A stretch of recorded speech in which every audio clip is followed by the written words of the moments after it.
त्यांचं एक बोर्ड आहे महामंडळ. इथे EWS, LIG आणि MIG सेगमेंटसाठी अॅन्युअल इन्कमचं दिलंय. हे या वर्षीचं ब्रोशर आहे. EWS साठी 3 लाख, LIG साठी 6 लाख. मग आपल्याकडे EWS साठी 6 लाख आणि LIG साठी 6 लाखाच्या वराची का वेगळा फरक का?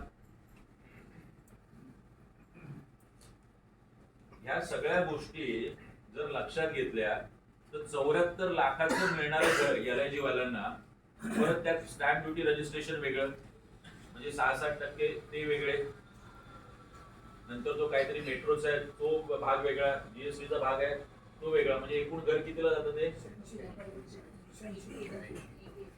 म्हणजे घराचा ताबा मिळण्यापर्यंत 74 लाखाचं घर एक किमान 85-86 लाखाच्या घरात जातं आणि एरिया आहे 322, जो आता त्यांनी 200 काउंट केला तर 90 पर्यंत जातो, म्हणजे 30 स्क्वेअर फीट त्यात सुद्धा मार.